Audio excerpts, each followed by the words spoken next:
الحمد لله نحمده ونستعينه ونستغفره ونؤمن به ونتوكل عليه ونعوذ بالله من شرور أنفسنا ومن سيئات أعمالنا من يهده الله فلا مضل له ومن يضلله فلا هادي له وأشهد أن لا إله إلا الله وحده لا شريك له ونشهد أن سيدنا وسندنا ونبينا ومولانا محمدا عبده ورسوله صلى الله تعالى عليه وعلى آله وأصحابه وبارك وسلم تسليما كثيرا أما بعد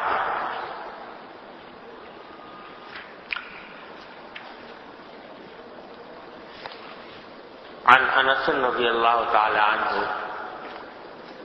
قال خطبنا رسول الله صلى الله عليه وسلم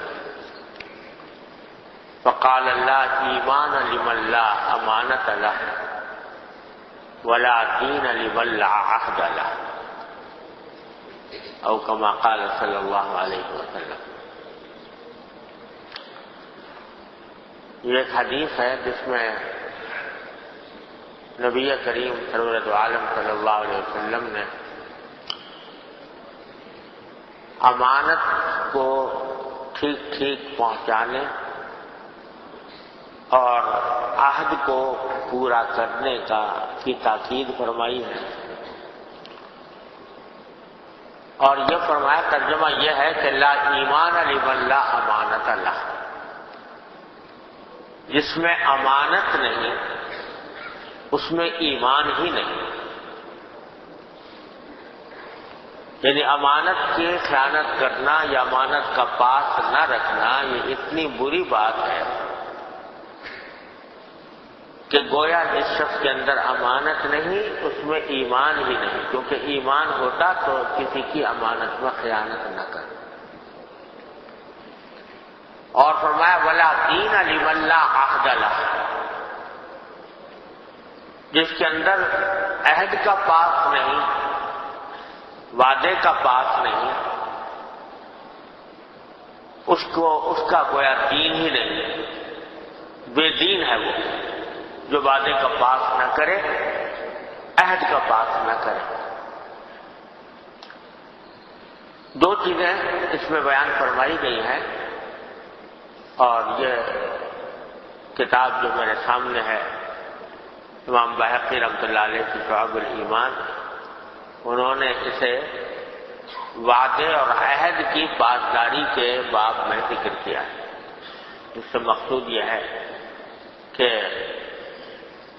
وعدے اور عہد کی پاسداری کی تاکید قرآن و سنت سے جو معلوم ہوتی ہے اس کو بیان فرمانا چاہتے ہیں. اللہ تبارک و تعالیٰ نے قرآن کریم میں بھی جگہ جگہ وعدے کی پاسداری کی تاکید فرمائی ہے. وَأَوْفُوا بِالْعَهْدِ إِنَّ الْعَهْدَ كَانَ مَسْئُولًا، قرآن کریم میں فرمایا عہد کو پورا کرو. ان العہد کان مسئولا، جو عہد تم نے کسی سے کیا ہے قیامت کے دن اس کے بارے میں بات پرس ہوگی کہ تم نے وہ عہد پورا کیا یا نہیں کیا. اور اسی طرح فرمایا یا الذین آمنوا اوفوا بالعقود، سورہ مائدہ کو شروع کیا ان الفاظ میں کہ جو وعدے تم نے وعدات کسی سے کر رکھے ہوں ان کو پورا کرو. جگہ جگہ قرآن کریم نے اس بات کی تاکید کی ہے کہ جو وعدہ کیا ہو وہ پورا. کہنے کو تو ہم سبھی کہتے ہیں کہ بھئی وعدہ پورا کرنا چاہیے، عہد پورا کرنا چاہیے، وعدہ کی خلاف ورزی بری بات ہے، عہد کی خلاف ورزی بری بات ہے، کہنے کو کہہ دیتے ہیں. لیکن جب عملی زندگی میں آتے ہیں تو اس وقت بسا اوقات یاد نہیں رہتا، خیال نہیں رہتا کہ ہم کہاں کہاں بدعہدی کے مرتکب ہو رہے ہیں، خیال ہی نہیں آتا، اور ہو رہے ہوتے ہیں لیکن خیال نہیں آتا، اور کیے چلے جاتے ہیں، بدعہدی کے کام کیے چلے جاتے ہیں۔ بعض اوقات یہ خیال بھی نہیں ہوتا کہ ہم یہ بدعہدی کر رہے ہیں، مگر ہو رہی ہوتی ہے بدعہدی۔ ایک حدیث میں آتا ہے کہ ایک مرتبہ نبی کریم سرور دو عالم صلی اللہ علیہ وسلم کے سامنے ایک شخص نے ایک بچے کو بلانا چاہا، اپنے پاس بلانے کی چاہتا تھا کہ بچے کو گود میں لے، بچہ آ نہیں رہا تھا،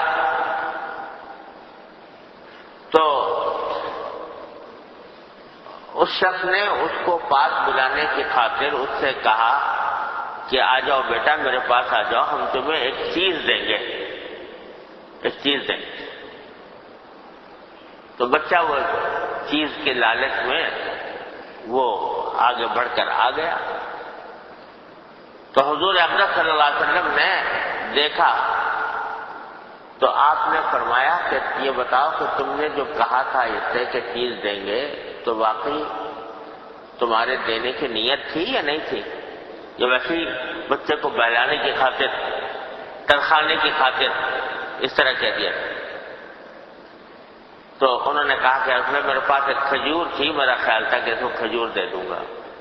فرمایا پھر تو ٹھیک ہے، لیکن اگر تمہاری نیت دینے کی نہ ہوتی تو یہ وعدہ خلافی کا گناہ ہوتا تمہارے سر پر، وعدہ خلافی کا گناہ ہوتا تمہارے سر، کیونکہ تم نے بچے سے وعدہ کر لیا کہ آؤ ہم تمہیں کوئی چیز دیں گے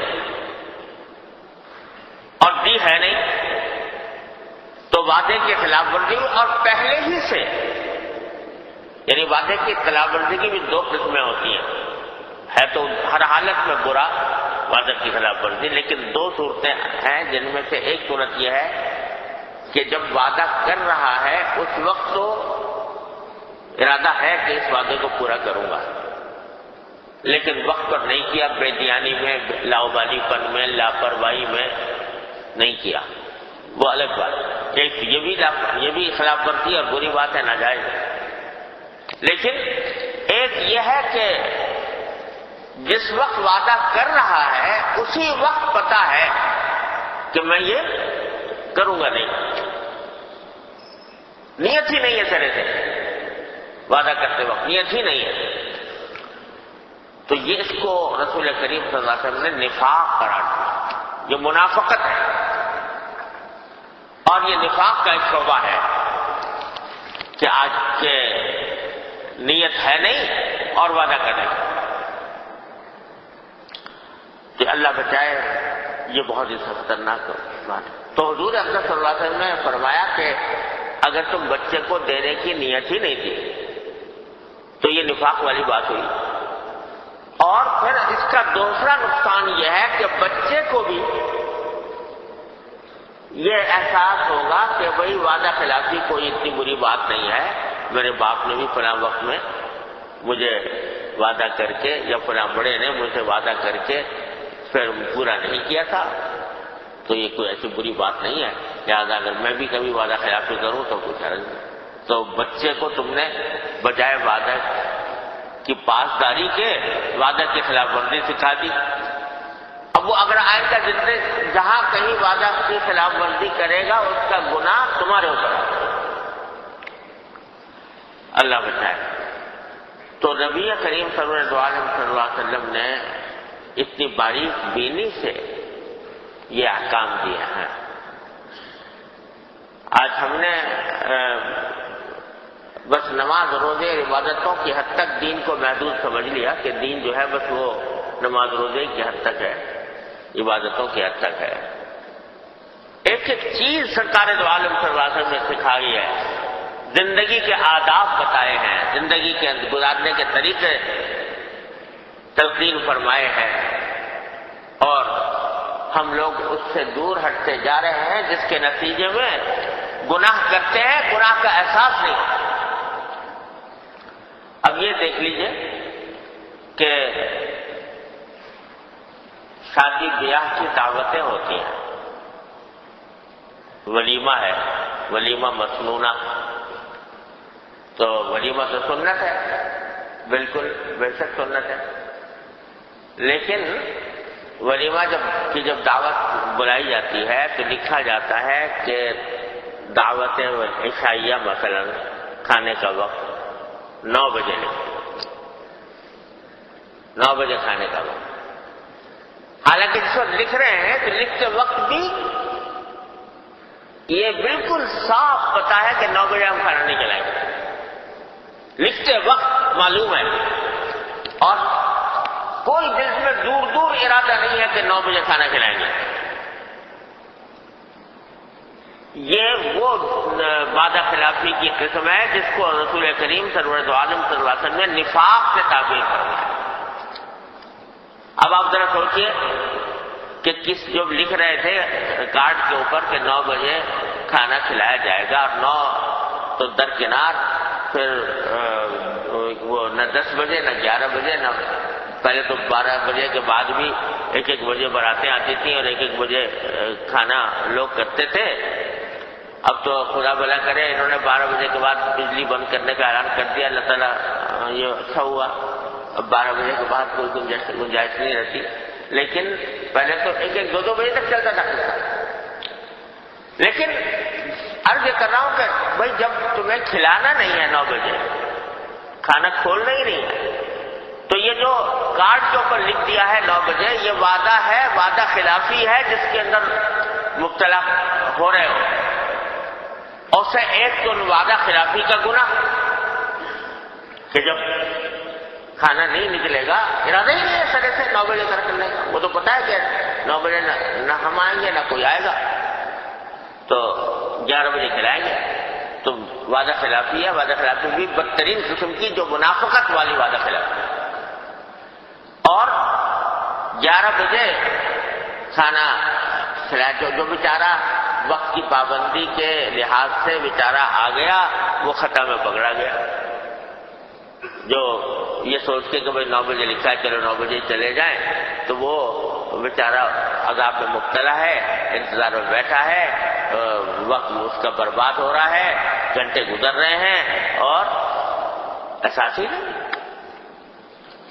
اگر کہو کہ بھئی یہ ناجائز کام ہے، ایسا نہیں کرو، تو ابھی آج کل تو کیا کریں، سبھی کا یہی حال ہے، سب ایسے ہی کرتے ہیں، سب ایسے ہی کرتے ہیں۔ تو جب سب ایسے کرتے ہیں، بھائی سب اگر آگ میں چھلانگ لگا رہے ہیں، تم بھی لگا دو چھلانگ، ٹھیک ہے، گناہ کا کام ہے، لوگ گناہ کر رہے ہیں، تم بھی گناہ کر رہے ہیں۔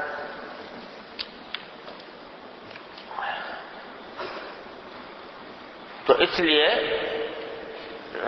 یہ میں عرض کر رہا تھا کہ بہت سے چیزیں ایسی ہیں جس میں وعدہ خلافی ہو رہی ہے معاشرے میں اور احساس نہیں۔ اب یہاں طلبہ بیٹھے ہوئے ہیں، جب یہ دارالعلوم میں یا مدرسے میں داخل ہوتے ہیں تو ایک کیا کرتے ہیں، ایک عہد نامہ پر کرتے ہیں۔ اس عہد نامے میں سب کچھ لکھا ہوتا ہے، یہ لکھا ہوتا ہے کہ غیر حاضری نہیں کریں گے بلا وجہ، اس میں یہ لکھا ہوتا ہے کہ مدرسے کے قوانین اور ضوابط کی پابندی کریں گے، غیر حاضری نہیں کریں گے، اس میں یہ لکھا ہوتا ہے کہ بغیر اجازت کے کہیں جائیں گے نہیں، اس میں یہ لکھا ہوتا ہے کہ سال پورا کریں گے، سارے سال ہم اس میں تعلیم حاصل کریں گے، یہ ساری باتیں لکھی ہیں۔ اچانک دل میں خیال آ گیا کہ میں تو میرا دل نہیں لگ رہا یہاں تک، مدرسے کے اندر دل نہیں لگ رہا، لہذا درخواست دے دی کہ جو بس ہم جا رہے ہیں۔ ارے بھائی اتنے دنوں تک تمہارے اوپر مدرسے نے اتنے پیسے خرچ کیے، اتنے تمہارے اوپر جان لگائی، اساتذہ نے تم پر محنت کی، اچانک آپ کے دل میں خیال آ گیا کہ دل نہیں لگ رہا، بعض اوقات تو بغیر بتائے ہوئے، بتانے کی بھی حاجت نہیں، روانہ ہو گئے، تو یہ عہد کی خلاف ورزی ہے کہ نہیں ہے؟ عہد کی خلاف ورزی ایسی ہے کہ اس کے نتیجے میں اللہ بچائے بہت بڑے عذاب کا اندیشہ ہے۔ وَأَوْفُوا بِالْعَهْدِ إِنَّ الْعَهْدَ كَانَ مَسْئُولًا، اس کی خلاف ورزی، لیکن کر رہے ہیں کہ وہ خیال نہیں آتا کہ ہم کوئی گناہ، کیونکہ گناہ سے یہ سمجھتے ہیں کہ اگر دین جو ہے وہ تو بس نماز کا نام ہے، نماز روزے کا نام ہے، مسجد میں بیٹھنے کا نام ہے، مسجد کے اندر عبادت کرنے کا نام ہے، باقی جو اپنی زندگی کے اندر جو ہم جو کام کر رہے ہیں وہ تو ہم دنیا داری کے کام ہیں، ان کا دین سے کیا تعلق، لہذا اس کا کوئی اہتمام ہی نہیں، فکر ہی نہیں، غیر حاضری کر دی بلا وجہ، یہ کیا ہوا؟ یہ عہد کی خلاف ورزی ہوئی، اور عہد کی خلاف ورزی کا گناہ کے نتیجے میں عائد ہوا۔ اگر فارم پر دستخط کرتے وقت ہی یہ نیت تھی کہ بھئی ہم کریں گے نہیں یہ پابندیاں، تو یہ منافقت، رسول کریم صلی اللہ علیہ وسلم کے ارشاد کے مطابق یہ منافقت تھی، نفاق کا ایک بہت بڑا شعبہ تھا۔ اور اگر اس وقت تو نیت تھی لیکن بعد میں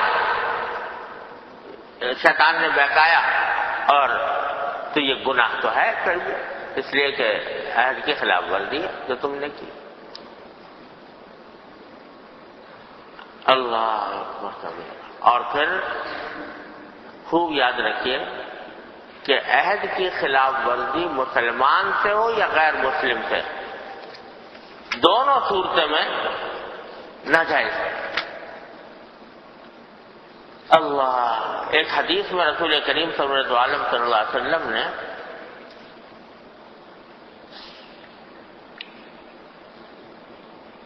حضرت علی سے روایت ہے ایک حدیث جس پر رسول کریم صلی اللہ علیہ وسلم نے ارشاد فرمایا کہ ثلاث لیس لأحد من الناس فیہن رخصہ،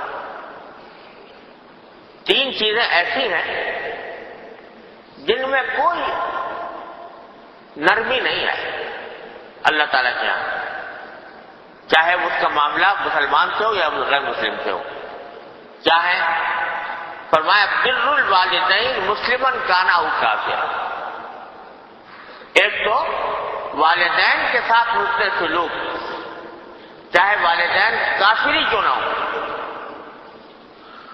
یہ مسلمان ہو یا کافر ہو، والدین کے ساتھ حسن سلوک یہ لازمی ہے۔ قرآن کریم میں فرمایا تو وَإِن جَاهَدَاكَ عَلَىٰ أَن تُشْرِكَ بِي مَا لَيْسَ لَكَ بِهِ عِلْمٌ فَلَا تُطِعْهُمَا وَصَاحِبْهُمَا فِي الدُّنْيَا مَعْرُوفًا، کہ والدین اگر تجھے مجبور کریں شرک کرنے پر یا کفر کرنے پر تو اس میں تو اطاعت نہ کرنا ہوتا، کیونکہ کسی معصیت میں کسی مخلوق کی اطاعت نہیں ہوتی۔ اگر گناہ کا کام کرنے کو کہیں والدین تو والدین کی اطاعت واجب نہیں ہے، والدین کے اس سے کا نہ کہنا ماننا چاہیے ایسے میں، کیونکہ اللہ کا کہنا ماننا زیادہ مقدم ہے بنسبت والدین کا کہنا ماننا، تو فلاں ان کی اطاعت نہ کرو، لیکن فرمایا وصاحبہما فی الدنیا معروفا، کہنا تو نہ مانو لیکن دنیا کے اندر ان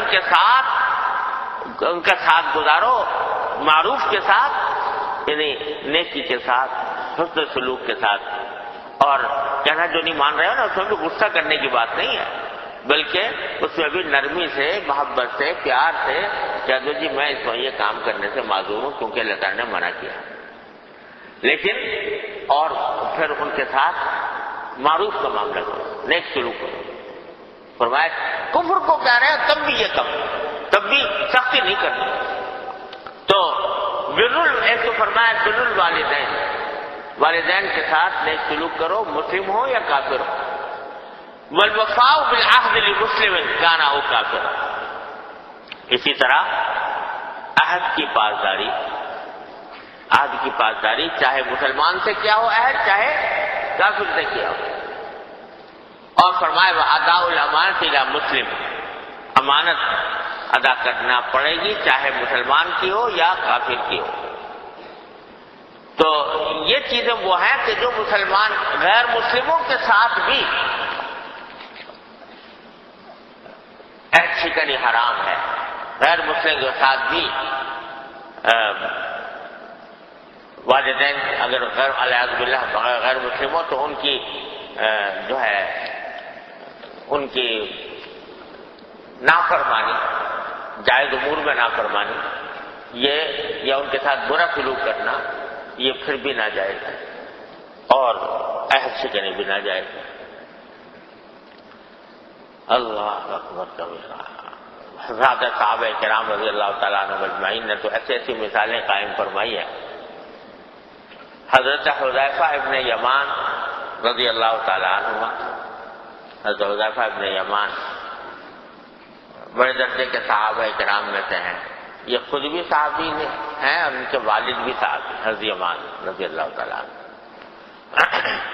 یہ دونوں کہیں دور رہتے تھے مدینہ منورہ سے، اور حضور اقدس صلی اللہ علیہ وسلم کی پر ایمان لا چکے تھے اور چاہتے تھے کہ حضور اقدس صلی اللہ علیہ وسلم کی خدمت میں حاضر ہوں. تو باپ بیٹے دونوں اپنے وطن سے چلے تھے حضور رسول کریم صلی اللہ علیہ وسلم کی زیارت کرنے کے. تو جب یہ اتفاق سے وہ وقت تھا جب ابو جہل کا لشکر بدر کی طرف روانہ ہو رہا تھا اور جنگ بدر ہونے والی تھی، غزوہ بدر ہونے والا تھا. تو جب یہ راستے میں گزر رہے تھے تو ابو جہل کے لشکر نے ان کو پکڑ لیا. کہاں جا رہے ہو؟ انہوں نے بتایا مدینہ شریف جا رہے ہیں. تو کہا ہم تمہیں نہیں جانے دیں گے کیونکہ تم وہاں محمد رسول اللہ صلی اللہ علیہ وسلم کے ساتھ ملو گے تو ان کے ساتھ جہاد کرو گے ہمارے خلاف، تو ہم تمہیں آگے نہیں جانے دیں گے. ہم اس وقت خود جا رہے ہیں ان سے لڑنے کے لیے، تو ہمیں تو یہ منظور نہیں ہے کہ تم ان کے قوت میں ان کے لشکر میں اضافہ ہو، لہذا تمہیں ہم جانے نہیں دیں گے. انہوں نے کہا بھائی ہم تو نہ ہمیں جنگ کا پتہ ہے نہ کچھ ہے، ہم تو محمد رسول اللہ صلی اللہ علیہ وسلم کی زیارت کے لیے آپ کی صحبت میں جانے کے لیے ہم روانہ ہوئے ہیں. ہمارا تو لڑائی وڑائی کے ارادے سے تم روانہ نہیں ہوئے. تو آخرکار اس نے کہا کہ اچھا وعدہ کرو، عہد کرو کہ تم اگر جاؤ گے تو جنگ میں ان کا ساتھ نہیں دو گے. محمد رسول اللہ صلی اللہ علیہ وسلم کا جاتا ہے نہیں وہ نہ ہم تمہیں نہیں چھوڑیں گے، یا قتل کر دیں گے یا گرفتار رکھیں گے، لیکن یہ وعدہ کرو کہ جناب محمد رسول اللہ صلی اللہ علیہ وسلم کے ساتھ بعد جا کر ان کے لشکر میں شامل نہیں ہوگے، ان کے ساتھ مل کر لڑو گے نہیں، یہ وعدہ کر کے جاؤ. اب ان کے پاس کوئی اور راستہ نہیں تھا، راستہ کوئی جانا تو تھا رسول کریم صلی اللہ علیہ وسلم کی خدمت پر. انہوں نے کہا اچھا جی وعدہ کرتے ہیں کہ ہم جائیں گے تو بس زیارت کریں گے رسول اللہ صلی اللہ علیہ وسلم کی، اس سے آگے ہم کوئی لڑائی وڑائی میں شریک نہیں ہوں. اس پر انہوں نے چھوڑ دیا، وعدہ چھوڑ دیا. تو یہ حضرات پہنچے نبی کریم صلی اللہ علیہ وسلم کی خدمت میں. اب حضرات اندازہ لگائیے کہ یہ وہ وقت ہے جب کہ غزوہ بدر پیش آنے والا ہے. وہ غزوہ، وہ جنگ جس کو قرآن یوم الفرقان فرمایا، جس میں شریک ہونے والے ایک ایک صحابی کو اللہ تبارک و تعالیٰ نے یہ مقام عطا فرمایا کہ آج ان کا نام لے کر دعائیں کی جاتی ہیں تو اللہ تعالیٰ قبول فرمائے. اسماء البدریین کے نام سے وسیلے سے دعائیں کرتے ہیں تو اللہ تعالیٰ قبول فرماتے ہیں. یہ مقام ان کو جن کے بارے میں یہ فرما دیا کہ جنگ میں بدر میں شریک ہو گیا حدیث تو وہ بعد میں جو چاہے کرے اللہ تعالیٰ نے مغفرت کرتی ہے. یہ حدیث میں الفاظ آتے ہیں بدر کے شرکا کے. وہ جنگ ہونے والی اور حضرت حذیفہ رضی یمان اپنا واقعہ بیان کرتے ہیں اور کہتے ہیں یا رسول اللہ ہم تو شریک ہوں گے جنگ میں، کیونکہ یہ پہلی جنگ ہے جو حق و باطل کے درمیان لڑی جا رہی ہے، کفر و اسلام کے درمیان لڑی جا رہی ہے، اور ہم سے جو عہد لیا ہے اس نے ابو جہل نے وہ در حقیقت زبردستی لیا ہے، ہم کوئی دل سے تو اس بات پر راضی تھے نہیں، اس واسطے ہم تو لڑیں گے آپ کے ساتھ۔ سرکار دو عالم صلی اللہ علیہ وسلم کا حال یہ ہے کہ کل 313 نہتے افراد ہیں جن کے پاس تلواریں بھی پوری نہیں، 70 اونٹ ہیں، 2 گھوڑے ہیں، 8 تلواریں ہیں، باقی ڈنڈے ہی اٹھائے ہوئے ہیں۔ تو ایک ایک آدمی کی قدر و قیمت ہے، لیکن سرکار دو عالم صلی اللہ علیہ وسلم فرماتے ہیں کہ نہیں، تم وعدہ کر کے آئے ہو، کافر سے کر کے آئے ہو، دشمن سے کر کے آئے ہو، جو لوگ ہمارے خون کے پیاسے ہیں ان سے کر کے آئے ہو، لیکن چونکہ وعدہ کیا ہے تو مسلمان کا کام وعدے سے پھرنا نہیں ہوتا، لہذا تمہیں اجازت نہیں ہے غزوہ بدر میں شریک ہونے۔ غزوہ بدر کی شرکت سے محروم کر دیا اللہ تعالیٰ نے۔ کیوں؟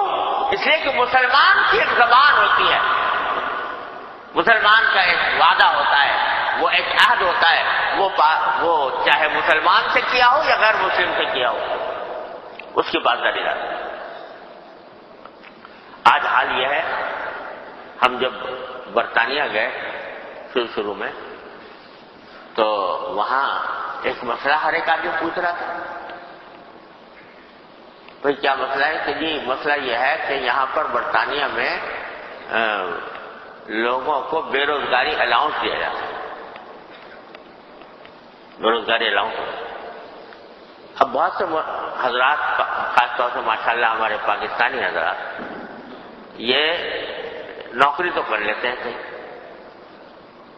جس سے ان کو آمدنی ہو رہی ہوتی ہے، اور اپنے آپ کو بے روزگار بھی لکھوائے ہوئے ہوتے ہیں اور بے روزگاری کا الاؤنس بھی لے رہے ہوتے ہیں۔ تو یہ دونوں کام کرنا جائز ہے کہ نہیں؟ میں نے کہا کھلا دھوکہ ہے، حرام ہے، ناجائز ہے۔ کہا کہ نہیں، لوگ یہ دلیل دیتے ہیں کہ یہ تو غیر مسلموں کے ساتھ معاملہ ہے، غیر مسلموں سے ہے معاملہ، لہذا ہم تو مسلمان ہیں اور یہ غیر مسلم ہے، تو غیر مسلموں کا مال لوٹو جس طرح چاہو، اور غیر مسلموں کے ساتھ برتاؤ کرو جیسا برے سے بڑا برتاؤ ہوتا ہے۔ یہ ذہنیت پھیلائی جا رہی ہے الیاذ باللہ، کہ وہ غیر مسلم ہے تو وہ غیر مسلم ہے، لہذا اس کے ساتھ نہ کسی معاہدے کا احترام ہے، نہ کسی وعدے کا احترام ہے، نہ اس کی جان کا، نہ اس کے مال کا، نہ اس کے آبرو کا۔ یہاں دیکھو رسول کریم صلی اللہ علیہ وسلم، ابو جہل جو جانی دشمن ہے اسلام اور مسلمانوں کا، اس کے ساتھ کیا وہ وعدہ بھی اس طرح نبھا رہے ہیں سرکار دو عالم طرف سے، این جنگ کے موقع پر، جبکہ ایک ایک آدمی کی قلت ہے، اس وقت میں آپ نے نبھایا۔ اب یہ لوگ ایسا کرتے ہیں، دیکھو جب آپ کسی ملک میں جاتے ہو ویزا لے کر جاتے ہو، تو ویزا کیا ہے؟ یہ ایک معاہدہ ہے اس حکومت کے ساتھ جس کے یہاں جا رہے ہیں۔ کیا معاہدہ ہے؟ کہ ہم آپ کے قانون کے مطابق یہاں رہیں گے، کوئی ایسا قانون جو ہمیں گناہ پر مجبور نہ کرے۔ ایک قانون تو ہوتا ہے جو گناہ پر مجبور کرے انسان، وہ اس کی تو اطاعت واجب نہیں، اس کی تو خلاف ورزی کرنی ہے، کیونکہ وہ معاہدہ بعد کا ہے، اللہ تعالیٰ نے جو معاہدہ کیا ہوا ہے وہ پہلا ہے۔ لا الہ الا اللہ محمد رسول اللہ کا معاہدہ پہلا ہے اور سارے معاہدے اس کے تابع ہیں، لہذا اگر کوئی معاہدہ گناہ پر مجبور کرے اس کا تو احترام کرنا ہی نہیں ہے، اس کا تو یہ تو حکم یہ ہے کہ اس کو توڑو، ایسے ہے۔ لیکن جو کسی گناہ پر مجبور نہیں کرتا جو قانون، اس کی پابندی لازم ہے۔ آپ ویزا لے کر رہ رہے ہو کسی ملک میں، اقامہ ہو تمہارا، ریزیڈنس ویزا ہو، یا تم نے اس کی شہریت حاصل کی ہو، ہر صورت میں اس کے قوانین کی پابندی تمہارے ذمہ لازم ہے۔ چاہے وہ مسلمان ملک ہو یا غیر مسلم ملک. تو رسول کریم صلی اللہ علیہ وسلم نے تو اپنے عمل سے، اپنے ایک ایک عمل سے ہمیں تعلیم دی ہے ایفائے عہد کی. اور سب سے بڑی عظیم مثال اس کی پیش کی ہے حضرت معاویہ رضی اللہ تعالیٰ عنہ نے اپنے عمل سے.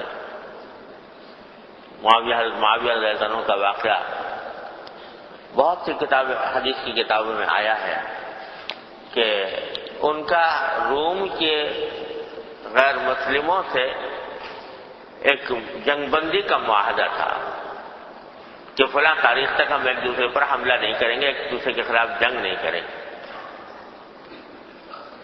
تو معاویہ رضی اللہ عنہ بڑے زیرک بزرگ تھے.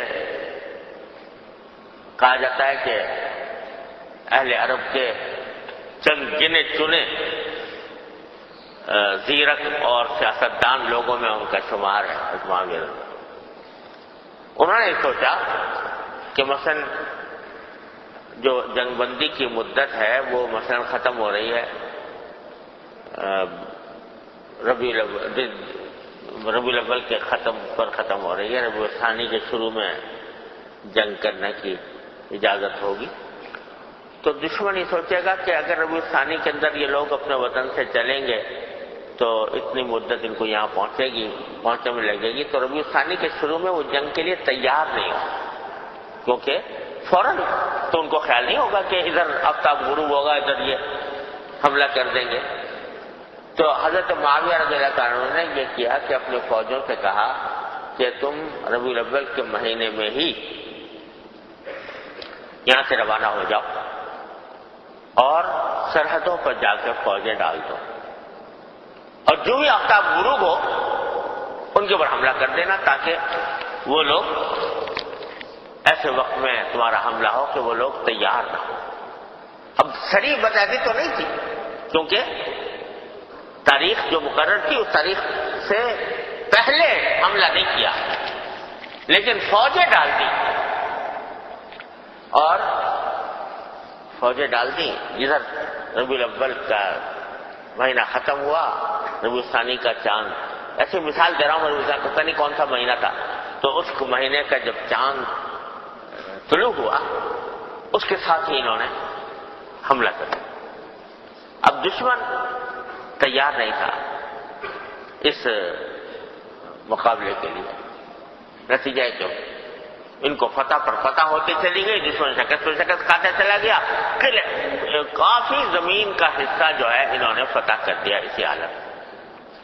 آپ ذرا تصور کیجئے اس لشکر کا جو اچانک دوسرے کے ملک میں داخل ہوا اور فتح کرتا ہوا جا رہا ہے، فاتح ہے، فتح کے نشے میں چور ہے. پیچھے سے ایک سوار دوڑتا ہوا آیا اور آواز لگا رہا ہے وفاء اللہ غدر، وفاء اللہ غدر. ارے بھائی مسلمان کا کام وفاداری ہے، غداری نہیں. یہ کہتے ہوئے آ رہے ہیں.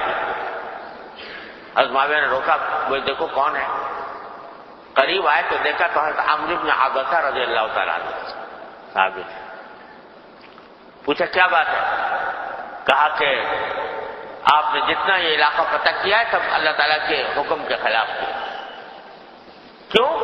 اس لیے کہ میں نے رسول اللہ صلی اللہ علیہ وسلم کو اپنے کانوں سے یہ کہتے ہوئے فرماتے ہوئے سنا ہے کہ من کان بینہ وبین قوم عہد فلا یحلنہ ولا یحلنہ فلا یحلنہ ولا یعقدنہ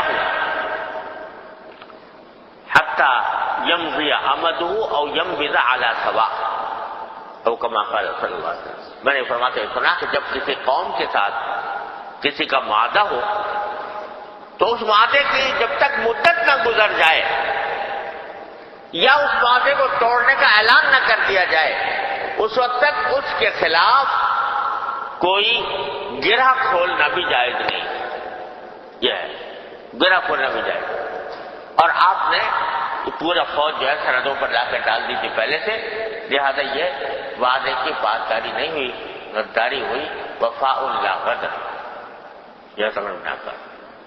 آپ ذرا تصور کیجیے ایک لشکر ہے جو فتح کرتا ہوا جا رہا ہے اور صریح غداری کی بھی نہیں، کیونکہ وہ جو جنگ بندی کی مدت تھی اس مدت کے اندر نہیں کیا، بلکہ مدت گزرنے کے بعد حملہ کیا۔ فتح کے نشے میں چور جا رہا ہے۔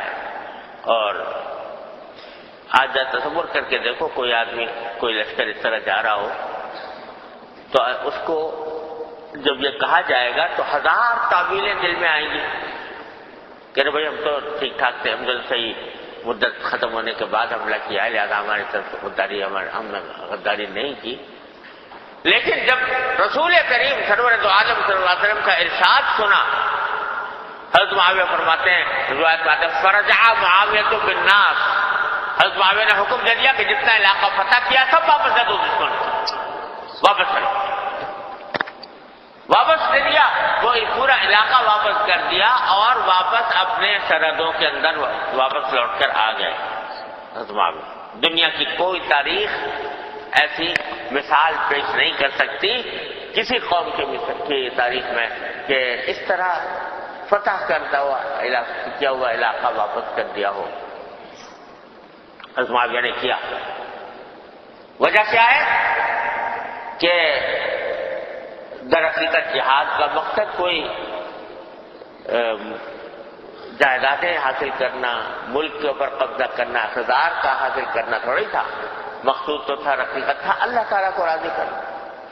تو اگر اللہ تعالیٰ راضی نہیں ہے تو ہمیں کیا پڑی ہے کہ ہم مفتی و علاقہ اپنے پاس رکھیں، واپس کر دیں۔ تو بھائی عہد چاہے مسلمان سے ہو چاہے غیر مسلم سے ہو، اس عہد کی پاسداری انسان کے لیے ضروری ہے، اور فرمایا کہ جس کے اندر یہ عہد کی پاسداری نہیں اس کے اندر دین نہیں، اس کے اندر دین نہیں۔ یہ جو شہریت ہم حاصل کرتے ہیں کسی ملک کی، پاکستان کی ہے مثلا، یہ بھی ایک معاہدہ ہے۔ معاہدہ کیا ہے کہ ہم اس ملک کے ان قوانین کی پابندی کریں گے جو ہمیں کسی گناہ کے اوپر مجبور نہ کریں، یہ معاہدہ ہے۔ تو اس معاہدے کی پابندی لازمی ہے، جب تک کہ کوئی شدید مجبوری پیش نہ آ جائے تو اس کی پابندی لازمی ہے۔ لیکن اچھے خاصے پڑھے لکھے دیندار متدین لوگ وہ اس میں جعل سازیاں کرتے ہیں اور اس کو بالکل بھی حرام نہیں سمجھتے۔ میں ایک مرتبہ سعودی عرب میں تھا تو وہاں ایک صاحب ایک بڑے مشہور عالم کا خط لے کر آئے کہ آپ اس سے کچھ کام کی ضرورت ہے، اس سے کچھ کام کر دیجیے۔ میں نے پوچھا بھائی کیا کام ہے؟ معلوم ہوا کہ وہ ہندوستانی تھے اور پاکستانی شہریت حاصل کرنا چاہتے تھے، تو اس کے لیے انہوں نے ایک درخواست لکھی تھی۔ درخواست یہ کہ میں پاکستانی ہوں اور یہاں سعودی عرب پاکستان سے آیا تھا، یہاں میرا پاسپورٹ گم ہو گیا ہے، لہذا اب آپ نیا پاسپورٹ جاری کرا دیجیے سوال خانے، اور سفارش مجھ سے کرانا چاہتے۔ یعنی وہ حرم آئے تھے، حج کرنے آئے تھے، حرمین شریفین میں عبادتیں کر رہے تھے، نمازیں پڑھ رہے تھے، نماز جماعت کے پابند تھے، اور ماشاءاللہ صورت شکل بھی سنت کے مطابق تھی، ہر لحاظ سے ٹھیک ٹھاک۔ ان کو یہ کام کرتے ہوئے کہ یہ جو میں نے درخواست لکھی ہے جس میں یہ لکھا ہے کہ میں پاکستانی ہوں اور یہاں پر آ کر میرا پاسپورٹ گم ہو گیا ہے، لہذا مجھے نیا پاسپورٹ جاری کر دیا جائے، یہ لکھنے میں ان کو کوئی تکلف کوئی تعمل پیدا ہی نہیں ہوا کہ یہ بھی کوئی بری بات ہے۔ اس لیے کہ دین تو نام صرف اس کا ہے کہ نماز روزہ کر لو اور شکل صورت ایسی بنا لو بس، لیکن معاملات میں اور لوگوں کے ساتھ برتاؤ میں، اپنے مفادات کے حصول میں کیا کن باتوں کی رعایت ضروری ہے، کن باتوں کی نہیں ہے، اس کی طرف تو توجہ ہی نہیں ہے، اس کی طرف خیال ہی نہیں ہے۔ تو بھائی یہ بہت بڑا المیہ ہے ہمارا کہ جس چیز کو نبی کریم سرور عالم صلی اللہ علیہ وسلم یہ ارشاد فرما رہے ہیں کہ لا دین لمن لا عہد لہ، کہ جس کے دل میں عہد نہیں، عہد کی پاسداری نہیں، وہ دین ہی نہیں ہے اس کے اندر، وہ گیا بددین ہے وہ شخص جو شخص ایسا کر رہا ہے، اس چیز کی اہمیت دل میں ہے ہی نہیں۔ اب دیکھو ایک بات نوٹ کرو، اتنے دنوں سے میں باتیں کرتا ہوں یہاں پر، اور الحمدللہ دین کی بات کوئی کی جاتی ہے تو بہت لوگ توجہ سے، دلچسپی سے، غور سے سنتے ہیں، اہتمام سے، الحمدللہ سن لیتے ہیں، اللہ تعالیٰ عمل کی بھی توفیق دے دیں گے کبھی۔ تو اگر میں کوئی بات کر رہا ہوتا جو ذکر کی، خشوع کی، خضوع کی، تو شاید توجہ زیادہ ہوتی۔ آج یہ بات موضوع چھیڑ دیا تو دیکھو آدھے آدمی غائب ہو گئے یہاں سے، سمجھے آپ، اس مجلس سے۔ کیوں؟ اس لیے کہ یہ تو فضول بات ہو رہی ہے، سمجھتے ہیں کہ یہ جو ہے یہ کوئی دین کی بات تو ہو نہیں رہی۔ کوئی اگر نماز روزے کی بات ہوتی، کوئی اللہ کے ذکر کی بات ہوتی، کوئی دعوت کی بات ہوتی تو وہ تو اہمیت بھی ہوتی۔ اب تو یہ دنیا داری کی بات ہو رہی ہے، پاسپورٹ کی اور ویزا کی اور شہریت کی اور نیشنلٹی کی اور ان چیزوں کی، لہذا اس کے کیا اس میں فائدہ ہے اس کو سننے میں؟ تو لہذا اس کے اندر کوئی خاص دلچسپی محسوس نہیں ہو رہی، کیونکہ یہ دین سے کچھ خارج بات ہو رہی ہے، دنیا داری کی باتیں ہو رہی ہیں، لہذا اس کی طرف کوئی خاص توجہ نہیں، التفات نہیں، دلچسپی کا مظاہرہ ہی نہیں۔ تو یہ مزاج بن گیا ہے ہماری قوم کا، مزاج یہ بن گیا کہ بس دین جو ہے وہ اسی حد تک محدود ہے۔ معاشرتی زندگی میں، اخلاق کی زندگی میں، معاملات کی زندگی میں اللہ تبارک و تعالیٰ کے کیا احکام ہے، نبی کریم صلی اللہ علیہ وسلم کیا چاہتے ہیں، اس کی طرف دھیان ہی نہیں۔ اللہ تعالیٰ محفوظ رکھے۔ یہ فکر پیدا اللہ تعالیٰ پیدا فرما دے ہمارے دلوں میں، تو شاید یہ جو ہمارے اوپر ایک عذاب آیا ہوا ہے چاروں طرف سے، پٹائی ہو رہی ہے غیر مسلموں کی طرف سے، پٹائی ہو رہی ہے کہ وہ ہمارے اوپر چھائے ہوئے ہیں، وہ ہمارے اوپر حکمران بنے ہوئے ہیں، وہ ہمارے معاملات کے فیصلے کر رہے ہیں، ان کے ہاتھوں میں کمان ہے اور ہماری لگام ان کے ہاتھوں میں آئی ہوئی ہے۔ آخر کیوں؟ میرے والد ماجد رحمۃ اللہ علیہ فرمایا کرتے تھے، ایک جملہ بڑا یاد رکھنے کا ہے، اللہ تبارک و تعالیٰ اس کو صحیح سمجھنے کی توفیق عطا فرمائے۔ حضرت والد صاحب ایک بات بڑی قیمتی بات فرماتے تھے کہ دیکھو بھائی،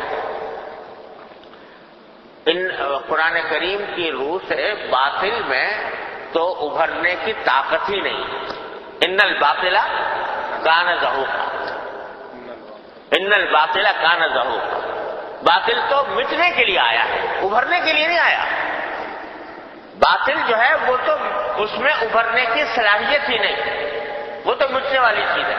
ان الباطل کان زہوقا، اگر کسی باطل قوم کو دیکھو کہ وہ ابھر رہی ہے تو سمجھ لو کہ کوئی حق چیز ساتھ لگی ہے اس کے، جس نے اس کو ابھارا، کوئی حق چیز اس کے ساتھ لگی ہے جس نے اس کو ابھارا، ورنہ باطل کے اندر طاقت نہیں تھی ابھرنے کی۔ یہ عجیب بات فرمائی۔ اگر کسی باطل قوم کو دیکھو کہ وہ ابھر رہی ہے، ترقی کر رہی ہے، اس کو فتوحات حاصل ہو رہی ہیں، اس کو کامیابیاں مل رہی ہیں، تو سمجھ لو کہ کوئی حق چیز اس کے ساتھ لگی ہے جس نے اس کو ابھارا، ورنہ باطل کے اندر یہ طاقت تھی ہی نہیں کہ وہ ابھارا۔ اور اگر حق جو ہے وہ ابھرنے کے لیے آیا، وہ نیچے جانے کے لیے نہیں آیا۔ اگر دیکھو کسی حق کو کہ وہ حق کی بات کو دیکھو، کہ حق قوم کو دیکھو کہ وہ نیچے جا رہی ہے، تو سمجھ لو کہ کوئی باطل چیز اس کے ساتھ لگی ہے جس نے اس کو گرایا، ورنہ حق کے اندر گرنے کی طاقت نہیں۔ سمجھائی بات؟ عجیب بات فرمائی۔ تو آج یہ دنیا ہے میاں، یہ دنیا ہے، یہ عمل رد عمل کا قانون اس میں جاری ہے۔ جیسا عمل کرو گے دنیا کے اندر ویسا نتیجہ ملے گا۔ اس میں اللہ تبارک و تعالیٰ نے یہی قاعدہ رکھا ہے، اس میں مسلمان ہو یا غیر مسلم ہو، جتنا محنت کرے گا اس کا پھل دنیا کے اندر وہ پائے گا، اور جو محنت سے کترائے گا وہ دنیا کے اندر وہ ناکام ہوگا۔ یہ اللہ تعالیٰ نے ایک قانون بنایا ہوا ہے اس دنیا کے لیے۔ تو ان لوگوں نے محنت کی ہے، جاں فشانی کی ہے، انہوں نے اپنی تجارتوں میں امانت اور دیانت کا راستہ اختیار کیا ہے، انہوں نے سچائی کا راستہ اختیار کیا ہے، تو دنیا میں اللہ تعالیٰ نے ان کو عزت اور سربلندی عطا فرمائی۔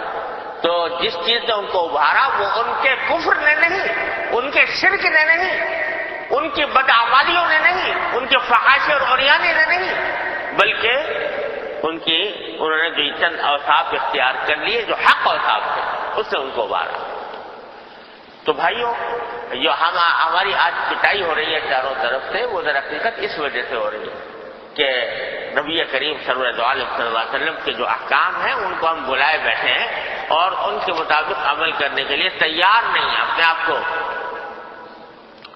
تیار نہیں کرتے۔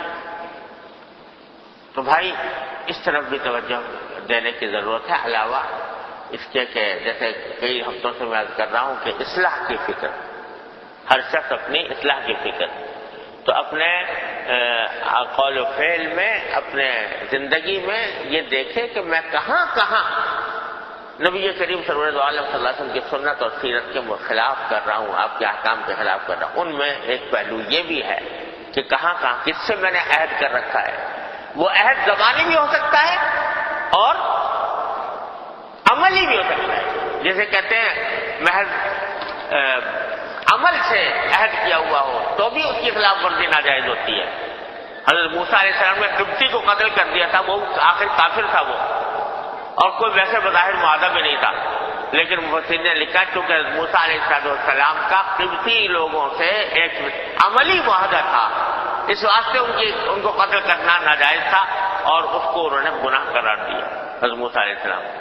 تو عملی معاہدہ بھی جہاں کسی سے کر رکھا ہو، زبانی ہو یا معاہدہ ہو، عملی ہو، اس کی پاسداری، اس کو اپنے حد تک پہنچانا، اس کا پورا کرنا، یہ ہمارے اصلاح کا ایک اہم نقطہ ہے۔ اللہ تبارک و تعالیٰ کے فضل و کرم سے، اپنے رحمت سے ہمیں اس کو سمجھنے، اس پر عمل کرنے کی توفیق عطا فرمائے۔ اللهم صل على سيدنا مولانا محمد وعلى ال محمد كما صليت على ابراهيم وعلى ال ابراهيم انك حميد مجيد۔ ربنا ظلمنا انفسنا وان لم تغفر لنا وترحمنا لنكن من الخاسرين۔ ربنا آتنا في الدنيا حسنة وفي الآخرة حسنة وقنا عذاب النار۔ یا ارحم الراحمین، اپنے فضل و کرم اپنی رحمت سے ہمارے سارے گناہوں کو معاف فرما۔ یا اللہ ہمارے اعمال و اخلاق کی اصلاح فرما۔ یا اللہ ہمیں سیدھے راستے میں چلنے کی توفیق عطا فرما۔ اے اللہ ہر طرح کے شر و فتنے سے ہماری حفاظت فرما، ہر طرح کے معصیتوں، منکرات، گناہوں سے ہماری حفاظت فرما۔ یا اللہ تمام حاضرین و حاضرات کو ان کے تمام جائز مقاصد میں اپنے فضل و کرم سے کامیابی عطا فرما۔ اے اللہ ہر طرح کے شر و فتنے سے ہماری حفاظت فرما۔ یا اللہ یا ارحم الراحمین، جن لوگوں نے ہم سے دعا کی درخواست کی، اپنی رحمت سے ان سب کی دلی مرادوں کو پورا فرما۔ یا اللہ ہمیں اپنے دین کی صحیح سمجھ عطا فرما، اس پر عمل کی توفیق عطا فرما۔ اے اللہ اس پر استقامت عطا فرما۔ اللهم انا نسألك من خير ما سألك منه عبدك ونبيك محمد صلى الله عليه وسلم، ونعوذ بك من شر ما استعاذك منه عبدك ونبيك محمد صلى الله عليه وسلم۔ ربنا تقبل منا انك انت السميع العليم وتب علينا انك انت التواب الرحيم، وصلى الله تعالى على خير خلقه محمد وآله وصحبه اجمعين، آمين برحمتك۔